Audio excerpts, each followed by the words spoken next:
Now on 12 News at 10, it was a close race, but we have a winner. Find out who will be Beaumont's new city council member. Plus, a deal has been made, but not everyone is happy. What politicians on both sides have to say about the U.S. agreement with Mexico.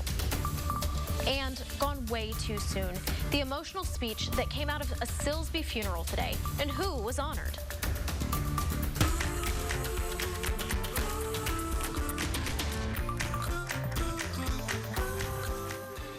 Thanks for tuning in to 12 News at 10 tonight. I'm Kate Sauter, in for Kelsey Johnson. Tonight, challenger Taylor Neild Sr. has taken home the title of Beaumont Ward 1 City Council member. Neild beat out the incumbent, Virginia Jordan, in the runoff election today. The two got the most votes in the May 4th general election, but neither one of them had more than 50%. Both candidates had been hitting the streets to meet with voters and try and encourage them to cast their ballot. We asked Neild earlier today, before he won, how he would feel when he wins. I have deep ties here in Ward 1, and I just want to fight for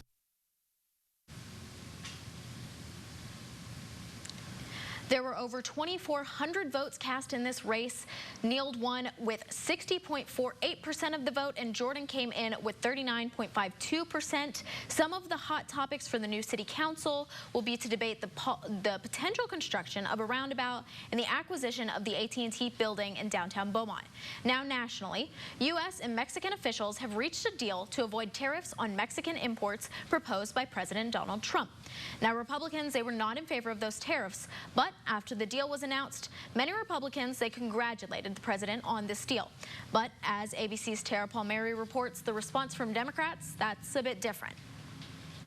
President Trump on Twitter this morning thanking the Mexican president and foreign minister for, quote, working so long and hard to get our agreement on immigration completed. The president announcing the deal Friday night, tweeting that the proposed tariffs on Mexican goods set to take effect this Monday are, quote, hereby indefinitely suspended. Mexican and U.S. officials coming to the agreement following several days of negotiations. Mexico will take unprecedented steps to increase enforcement to curb irregular migration. Mexico agreeing to send 6,000 troops to its southern border with Guatemala and vowing to crack down on human trafficking and smuggling networks. Those crossing the U.S. southern border to seek asylum will be rapidly returned to Mexico, where they may await the adjudication of their asylum claims. House Speaker Nancy Pelosi criticizing the deal in a statement released today, saying, quote, threats and temper tantrums are no way to negotiate foreign policy, adding the administration is, quote, failing to address the root causes of Central American migration. The president had planned to increase tariffs on Mexican goods by 5% every month, potentially reaching as high as 25%. Republicans taking to Twitter to congratulate the president. Louisiana Congressman Steve Scalise tweeting, President Trump's newly signed agreement with Mexico is great news for both our economy and our country's border security. But Senate Minority Leader Chuck Schumer with a seemingly sarcastic response, referring to the president's accomplishment as a historic night, adding, quote, now that the problem is solved, I'm sure we won't be hearing any more about it in the future. Tara Palmieri, ABC News, Washington. Let's head over to weather now. We're going to have a dry night, right? Mostly, mainly. Oh, yeah. I need to know if I can work on my tan tomorrow. I have tomorrow off. Can I lay poolside? Yeah, you can. Okay. Yeah, you can. Okay. I'm glad to know. You know, I could work on my tan. So hot conditions were in southeast Texas today. No real big surprise there, as highs were in the middle to lower 90s. That is about 4 degrees, 5 degrees above where we should be for this time of the year. But hey, at least the breeze out there did make it slightly more tolerable. And if you do have anything going on for the rest of tonight, no issues expected. Partly cloudy skies, temperatures falling back to either side of 70. Quickly warming up into the 80s and then into the afternoon hours. You got to stay cool, y'all, as temperatures will be back in the middle to lower 90s with mainly rain-free conditions. How does the rest of the 7-day forecast look? Can we expect rain on any more of those given days? You'll get that answer coming up here at 10:17. Kate, back over to you. The community of Silsbee is mourning after they laid one of their very own to rest today. Volunteer firefighter Angie Brown, she lost her battle with cancer last week, and today her family and friends gathered to honor her. Last year, she was diagnosed with cervical cancer. This year, she was also told she had lymphatic cancer.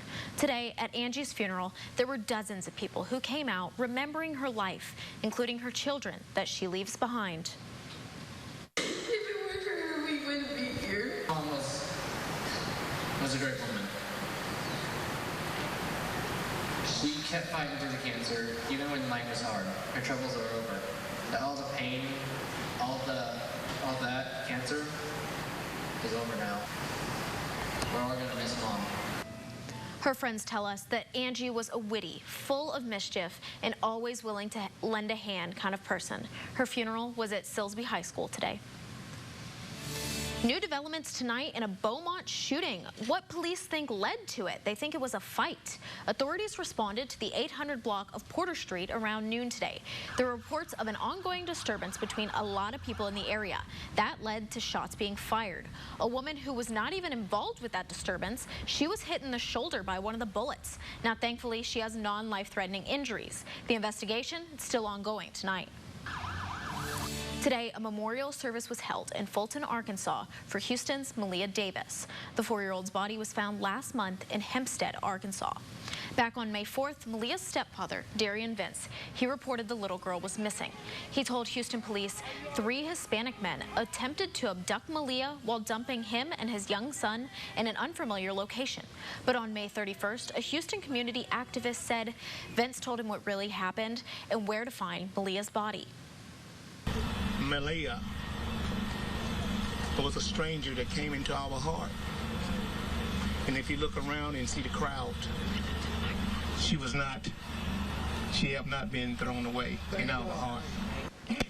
Now, Darian Vince has been arrested in connection with Malia's death. Today, a memorial of Malia with angel wings behind her was revealed. Bubbles and balloons were released to honor this little girl.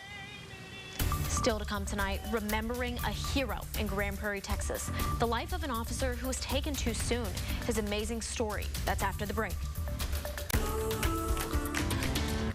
Up in North Texas, Grand Prairie police officer AJ Castaneda. He was working off duty yesterday when he was hit and killed on the side of a highway.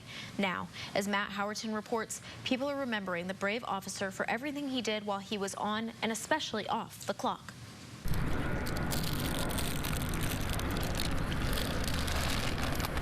People don't realize what they all go through. Saying goodbye. It's an incredible job. It's one of the hardest things we're ever asked to do, especially when it's someone. We gotta support him. Like AJ Castaneda. Really great guy, really great guy. The 38-year-old Grand Prairie cop was running radar outside of his Tahoe on the George Bush Turnpike this morning when a car lost control and hit his unit, knocking Castaneda from the overpass to the road below. It's the first Grand Prairie officer to die in the line of duty in 15 years. Sobering fact for all of his brothers in blue. He was just a salt of the earth model police officer, but just a great human being. And while flags were lowered, stories of Castaneda's kindness rose. The Grand Prairie native loved to give back. It's sad. Just ask Deji Akinruli. Castaneda was at her daughter's school every day directing traffic with a smile. When he comes to the class, he gives us he gives us stuff. He gives us like stickers, candy and stuff. But it doesn't stop there. Castaneda would often bring pizza to children at the Dalworth Rec Center, and he personally would pick up the tab. His soft heart for kids. And he was working every hour he could to provide for that child. Originates from his relationship with his 11-year-old son, according to friend Malcolm Chakri. We're told the little boy has autism and neurological issues. Castaneda would often work overtime to pay for treatments, and today was his day off. Was one of those days. Everybody who has a child can understand that. Castaneda's compassion, his acts of service, they were an everyday dance, and those who were part of it. I know for a fact we haven't heard the last of him and his name and what he's done for our community. Consider themselves lucky. In Grand Prairie, I'm Matt Howerton. Temperatures across Texas this evening, well, pretty warm across the state, but notice there's a bit of a difference in temperature across the central and north central portion of the United States. That's because of a cold front. What does that mean for us? You'll get that answer coming up here in just a few minutes. A touch cooler than what both Sunday and Monday are, and those rain chances not looking too shabby either, in that they're looking pretty low. So if you have any sort of painting project to do, or if you're trying to air out the house because you burnt something in the oven and it really kind of messed up the inside of it and made a bunch of smoke happen, that happened to me about month and a half ago. I was going to ask if you had done something like that. Yeah, it was not good, but we're in business now. It was less than ideal for about a week. I understand. But it just reinforced the fact that I was ready for winter, spring, or fall, so this way it was a little bit cooler and I could keep the windows open longer, because you can't really do that when it's the summertime around here. It gets too warm too quickly. I know. It's crazy. We were talking about energy bills, and yours is so low because you just keep all your windows open in the springtime and the winter, and yeah, well, that's crazy. Her electric bill is more expensive during the wintertime than it is the summer. It doesn't make any sense. I get very cold very easily, so I like to jack up my heat. What about you, Canny? Well, I live with my parents, so we're always going to keep it cold, like 72, 70. See, my parents are the opposite. They're at outside. 78. They like 78? It warm, yes. It's a sauna. No, it's lovely. That's every day at Powerhouse Gym in Port Neches. That's every day. It feels lovely. I don't know what y'all are talking about. Go to Smoothie King afterwards? Might as well. A little extra protein. I'll take that. Protein. I like that, brother. I'm digging the pink tonight. You got the pink on. Yeah. Pink. It's like the Heart Foundation. Look at, hey, let's get 2 claps and a Ric Flair for that. Woo! Can we go to break, please? Mike, what do you got coming up? First. Yeah. We're going to talk about some Little League Baseball. That's going to come up next on 409 Sports. Campbell, Texas football is predicting another huge year for 4A Division II teams from the 409. Jasper, Silsbee, and West Orange Stark round at the top 5. Little tidbit here, West Orange Stark will play Jasper and Silsbee back-to-back on October 4th and 11th. And big news coming out of Lamar baseball tonight, who was drafted by the Astros. J.C. Correa, back-to-back years, this time in the 38th round of the MLB draft. He has opted to return to Lamar for his senior season. Interesting. What would you do if you were drafted your junior year of college? Would you leave and go play in the big leagues, or would you? No, there's not much money there. I mean, history, statistics will show that you're probably not going to make it. I mean, I get it. Look, his brother's Carlos. Yeah, I mean, probably why. I mean, he was 35th last year, 38th this year. Great decision by Lamar. He'll give him some more time to work on what he needs to get worked on. Hopefully, it's a lot better draft to make some money for himself. Okay. I'm all about players getting very their money. Logical thinking with that. I like that. Okay, after the break, we'll have more on your final forecast. That's next. Okay, so our final story of the night, guys. I thought I'd leave you with a smile, and it may make you want to hit the gym. Volunteers pulled together, literally, to raise money for the Special Olympics of Iowa. More than 300 people competed in a plane pulling contest this morning at the Des Moines International Airport. It was all to support the Special Olympics athletes across the state. The competition helps training, housing, uniforms, all that sort of stuff for 16,000 athletes. Could you boys pull a plane? Absolutely. He'll be my anchor. I mean, when you got guns like this, oh, yeah, you could pull anything, brother. Oh, I believe it. I believe it. Have a great night, guys.